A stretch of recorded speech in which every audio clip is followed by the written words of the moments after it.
Good evening, my name is Garrett, and welcome to The Last Call. On tonight's verses, we have Oregon Spirit Distillers Straight American Wheat Whiskey coming in at a 45% ABV, at least 5 years old, versus Oregon Spirit Distillers Straight American Wheat Whiskey Bottled in Bond and Single Barrel coming in at a 50% ABV, at least 5 years old.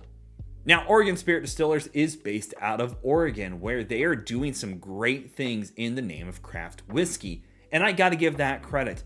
Not only do they age it, distill it, bottle it themselves, but they're transparent on age statements, and the biggest thing is they tell us mash bills on things, and I love seeing that kind of detail coming from a craft distillery.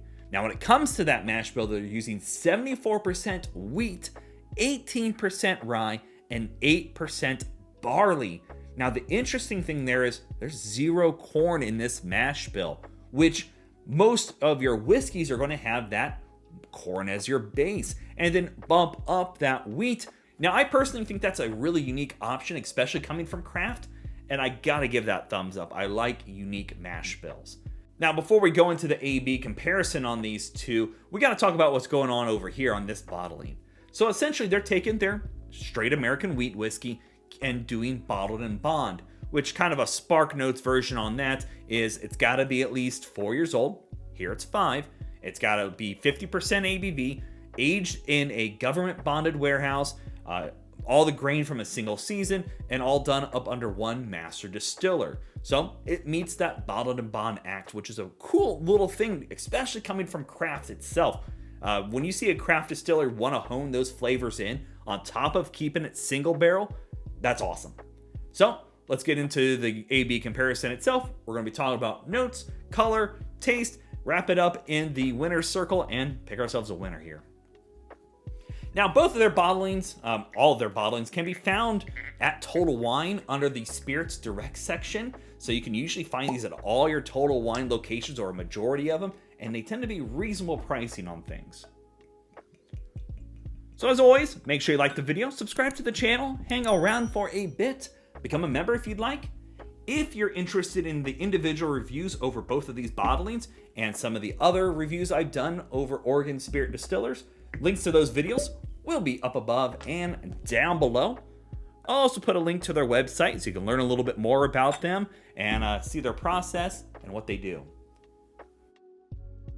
Now, again, we do have to kind of go on this with a slightly different mindset because there is no corn in here. I don't know how many other whiskeys are out there on the playing field that don't have any corn in them, but there's not a lot of them, and they're typically coming from craft.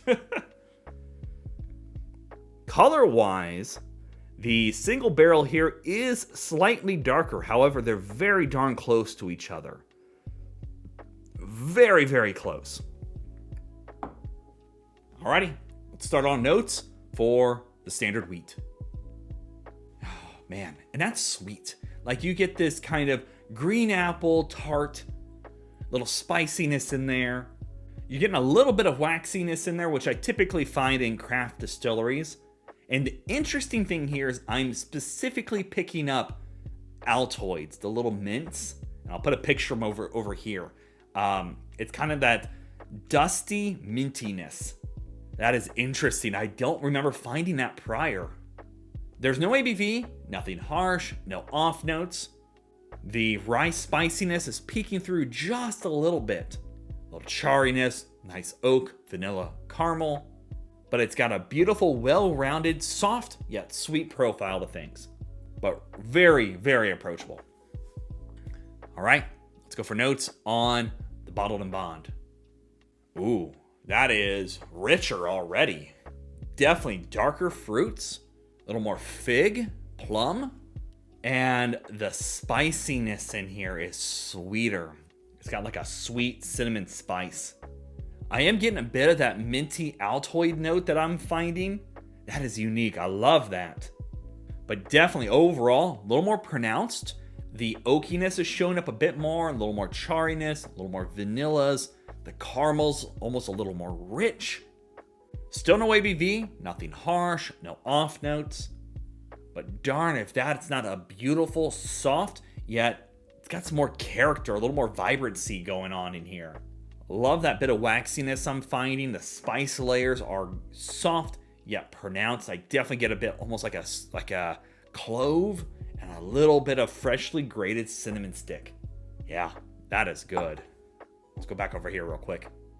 Ooh, find a little more sweeter characteristic. What was that? When I pulled it away, I got almost like a cotton candy kind of sweet. Not like flavored cotton candy, but like the sweet characteristics, almost sugary sweet. Yeah, just a little bit of that in there. Alrighty, let's go for a taste. Chocolate. You get a lot of chocolate on the taste on this one for me. Like malty chocolate. You get that wheat grain spiciness in there. Wheat grains going on, almost like wheat bread. A little bit of that cinnamon stick. Charriness from the oak itself. Vanilla caramels going on in here. The finish has a little bit of pepperiness in there. And the oak is almost like a softer cedar versus like a deeper, richer oakiness to things.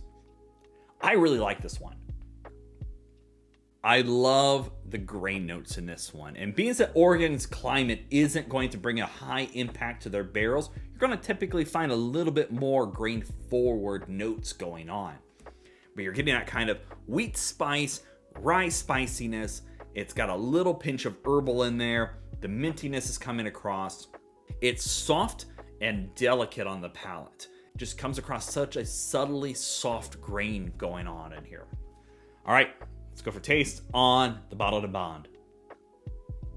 And kind of similar to the nose, the Bottled and Bond comes across a little more vibrant, a little more rich, darker oiliness going on.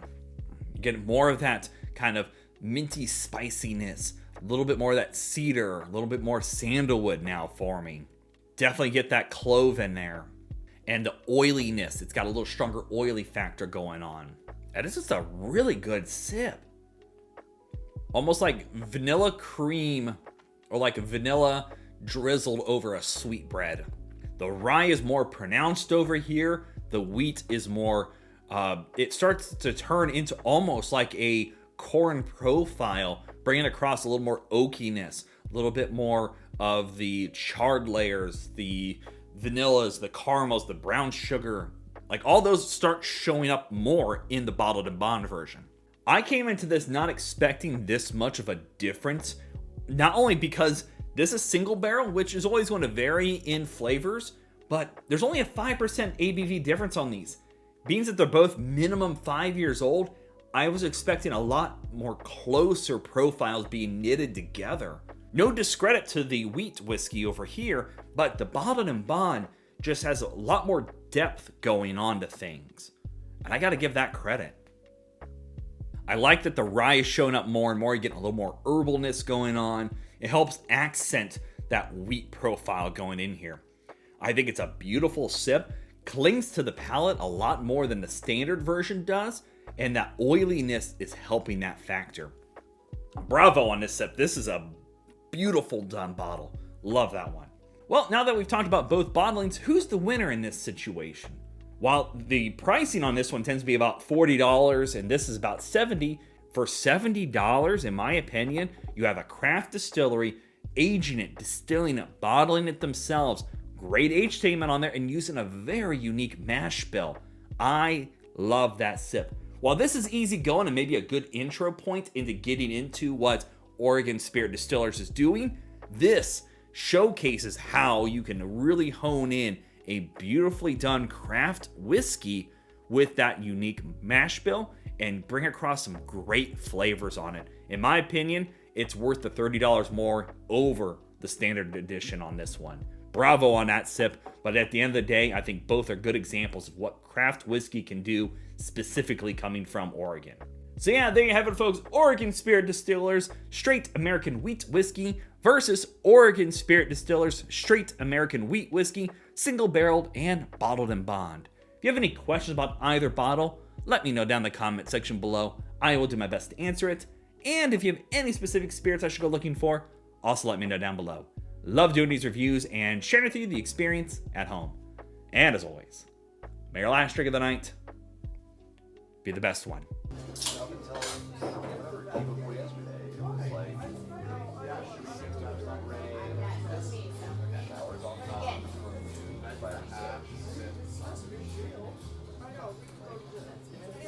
You know, and I really like it might not.